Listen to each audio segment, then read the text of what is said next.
Hey guys, Shady here. So today I want to do another video of top 5 must-own games for your collection.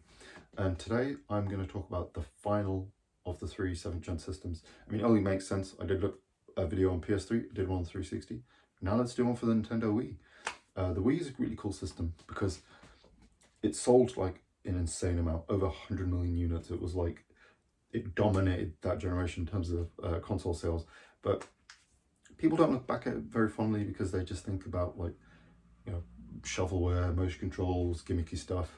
Whereas there is a lot of really cool games in the system. There's a lot of like hidden gems and like just cool, interesting games. And I've got 5 here for you that I think you're going to really like. Obviously, as I always say, these aren't the most obvious games, not the biggest games, but they're games that I think are really cool anyway. I'm going to start off with the first game. It's actually going to be a port of a GameCube game, one of many. That's actually going to be Mario Power Tennis. As you can see already on the cover, this is a part of the new Play Control series, which is similar to what Nintendo did with the Switch, basically. So obviously, as you know, with the Switch, they took all these Wii U games that didn't sell very well, ported them over to the Switch. And obviously, the GameCube was kind of a similar situation where, even though it's become like this cult classic, like amazing console that everyone loves now, it didn't do very well at the time. So they had all these GameCube games, just ported them straight over, simple as that. But they gave you, they basically added motion controls to them, basically. You got a decent amount of them as well. I think there was 7 or so overall, and there's technically, I guess, a couple others in a way. Obviously, you've got this game. You had Metro Prime Run 2. There was the Donkey Kong game. I can't remember the name of it. Sorry, Tropical Freeze or something. No. Sorry, that's the Wii U one. I do apologize. Chibi Robo, which is a really cool, unique game. Quite expensive. And then there was also the 2 Pikmin games as well. So some cool ones. And I guess technically we can say the same thing for Twilight Princess, even though I think people kind of class that as a Wii game anyway. But anyway, so if you like Mario Tennis, if you played any of them, you're gonna love this one. See, the reason why I want to bring this one up is because I always hear a lot of people talking about the GameCube version, and never this one. This one is actually like a good amount cheaper than that version. So GameCube version, you're looking at maybe I would say like 30 plus quid. I guess that's kind of cheap for GameCube, because if you're into collecting the GameCube, you're into spending a lot of money anyway.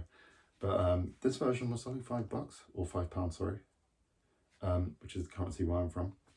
But yeah, this if you enjoy Wii Sports Tennis, I think this is a kind of a cool next step, really, because you've got more of a deeper game here. Basically, it kind of like with a lot of Nintendo sports games, they almost had these kind of like arcadey kind of fighting game mechanics to it. We have these power up meters and special moves and stuff like that. And yeah, I mean, it's a lot of fun. And as you can see on the back, it's also 4 players as well, so you'd have a lot of fun with this game. It's like, definitely a reason to dust off the Wii, in my opinion. The next game is going to be an interesting one. It's from a series that I've never really got super big into, even though it's kind of a giant series, and it's actually Monster Hunter Tri. So if you played Monster Hunter before, you'll know that what the game is. Basically, you're gonna essentially just find monsters, giant monsters. You're getting like the drops from these monsters and other creatures to make better equipment, better weapons, taking on more monsters. This one's really cool because obviously this was like, so the first couple of games were on the PS2, then they did Monster Hunter Freedom Unite, which was for the PSP. I think there was a couple of PSP versions, so it kind of was just a handheld thing, but then they brought it back to the console for the Wii. This one's cool because it came back to the big screen and kept the co-op element, but obviously you can't do that in this version now because servers are down. But yeah, this is a lot of fun. This one also introduced the swimming mechanic as well, which is kind of cool. So you could actually fight the underwater stuff. The one thing I will say though is with this game, you're gonna want to pick up a Classic Control Pro. They want you to play it that way. Really, you can play it with remote and nunchuck, and it's okay, but you're gonna want the Pro controller with it because it actually came bundled with it as well when it originally came out. There was a version that came with that. So yeah, if you don't have that already, this game's a reason to pick it up pretty much. But yeah, cool series. If you don't know, if you want to get into the series, you don't want to maybe get the latest games because they're kind of a bit more up there in price. This is a good cheap alternative. I'm sure a lot of people have a Wii anyway, lying around. Dust off the Wii, put this thing in, problem solved. Great game anyway. The next game is actually going to be a light gun game in this particular series that I like, if you can tell. Yeah, it's actually going to be Resident Evil: The Dark Side Chronicles. So, if you don't know, when the Wii obviously first came out, because of its motion controls, it lent itself perfectly to light gun games. And they released one game, the Umbrella Chronicles, which had Resident Evil 0, Resident Evil 1, Resident Evil 3, and then some extra stuff. But it didn't include 2 for some reason, or Code Veronica. So then they kind of I don't know if their plan was always to make this one, but then they made this game which included 2 and Code Veronica, and kind of stepped up the graphics a lot, and added kind of a couple of really cool, more kind of Resident Evil-ish things to it. So basically, you actually, to switch weapons, you can't do it on the fly like in the first game. You have to actually go into the menu and do it like that. So it kind of feels more like a traditional Resident Evil game a little bit. You have to take herbs as well in, like a normal Resident Evil game. One cool thing about this game is you basically get to see like a fully recreated version of Raccoon City from Resident Evil 2, and you get these really awesome updated models of Leon and Claire. Like, I think the versions of Leon and Claire in this are like my favourite models of them as well, by the way. Interesting fact as well, because obviously this was pre-Resident Evil 2 Remake, or Remake 2, whatever you want to call it. The fan-made Resident Evil Remake actually took a lot of the assets from this game, which is kind of cool. So if you ever seen any of the footage of that, you would have seen what the game looks like anyway. It looks really cool. Another really awesome thing about this, it doesn't just include 2 and Code Veronica, but they even added a sort of prequel to Resident Evil 4. So you have this certain mission called Operation Javier, I believe it's called, where Leon and Krauser, if you remember him, actually that's when they're working together and they team up to take on this drug lord who's got hold of a virus. It's Resident Evil, that's always the story, isn't it? Try to stop a virus, kill monsters. But yeah, I think this is a lot of fun though. I love my light gun games, and if you do too, I think you can love this too. Yeah, one of the coolest games. I've got 2 games left now, and I'm gonna tell you something. These games are insanely expensive for the Wii, at least anyway. They're both going to cost you an arm and a leg to get hold of, really. So, I just thought I'd warn you.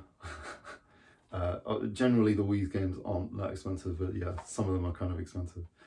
The next game, though, is going to be a horror game. A really interesting one, because it's technically a remake, and that's Project 02 Wii Edition, or as people not from PAL territories will call it, Fatal Frame. My buddies in North America and Japan would call it that, but for some reason we call it Fatal Frame here. I'm not too sure. I'm assuming licensing issues or something else is probably named after it, similar to a Resident Evil Biohazard situation, I'm guessing. But yeah, this game is really cool because obviously, to explain what Fatal Frame is, it's a survival horror game, but you're kind of, you're essentially in like a traditional Japanese haunted mansion setting with ghosts, and you have to take them on, not with guns or weapons, but with a camera, which is kind of cool. The camera obscura, it's called. So what you have to do is you go into like a first person mode. You have to wait for the ghost to come near you, and the closer they come, the more damage you do when you take your picture. So you kind of have to really kind of like face your fears a little bit, and it's really cool and interesting. Obviously, the Fatal Frame games, the first 3 were PS2 originally, so they have their origins in that. the original games had the more traditional fixed camera, you know, older Resident Evil style kind of thing, whereas this game took cues from Fatal Frame 4, which was Japanese exclusive for the Wii. It basically uses that game engine really to remake Fatal Frame 2. It's a really cool version. Obviously there's people who are going to prefer the older style, but this is just, you know, a more unique take on it. Thing is, both the original and this version are kind of up there in price. This one is going to cost you like 100 plus. Yeah, I know, it's kind of expensive. I'm so lucky that I bought this when it first came out. I think I went to Game, which is one of the stores we have in the UK. I just so happened to randomly see a copy of this for like 20 quid. And I like horror games, so I was like, I'll bloody pick that up, obviously. And yeah, it's a lot of fun. I'm so glad I did that. One of the things is with this game is it's kind of added a few different features. I'll show you the back there as well, so you can have a little look. But yeah, you actually got kind of like this upgrade system and stuff like that, so you can upgrade your camera. Adds a little bit more depth to it as well, which is kind of cool. I want to say that's probably one of the features from Fatal Frame 4 as well. If you know, also, another reason I want to mention this is because obviously we did get Maiden in the Blackwater, which was Fatal Frame 5, get a port recently, last year. I believe it was for Halloween time, on everything. So, and obviously that game for Wii U was like insanely expensive, only released in PAL territories. I believe this one may have also been a PAL exclusive, for the physical release anyway. I don't think it came to North America, so that's kind of an annoying thing. But I think it's definitely worth your time. Really cool game. If you love horror games, it's like so different to the rest. If you love Japanese horror as well, it's one of the coolest. And now for my last game, we're going to talk about a game. It's a little bit infamous in the Wii's lifetime. So if you don't know, there was this kind of fan kind of project called Operation Rainfall. I don't know if you call it a project, or petition, I guess, where there was 3 games, amazing, awesome games, RPGs, that were only stuck to Japanese territories and never got ported over here, but fans basically demanded for them to come here. One of them, you may know, it's a little series called Xenoblade Chronicles, the first one, yep. So that was one of them. Mistwalkers, The Last Story, which is obviously Sakaguchi and Uematsu, really awesome game. But there was also a third game that you don't hear spoken about as much as those two. Obviously Xenoblade is like a first party Nintendo title, and the other one being connected, The Last Story being connected to Sakaguchi makes it a bit more infamous, but the third game was actually this, Pandora's Tower.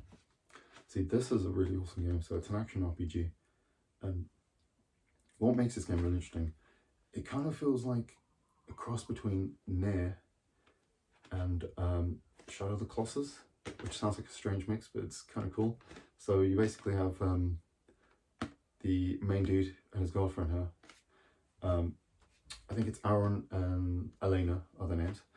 So Elena is like some kind of priestess, I believe it is, and she gets this disease, you know, similar to Nier, I guess, where what happens to his sister or daughter, depending on which version you play. And then, like Shadow of the Colossus, he goes to this witch lady in this forbidden area to basically find out a cure. Because basically what's going to happen is she's going to turn into like a demon, basically uncurable, if the thing takes full effect. So she basically says, you got these towers here, you got to take on, and each one has a demon like lord on the top of it. You got to kill all of them. You got to feed their flesh to her. That will give her the cure, basically. So then the game kind of has 2 main kind of areas. You got all the time you spend with Elena, where you have to you give her presents, you give her meat to slow down the transformation, and the other half is where you're in the dungeons, because it's an action RPG. You actually do like dungeons where you fight enemies, you climb the towers, you take on the demon.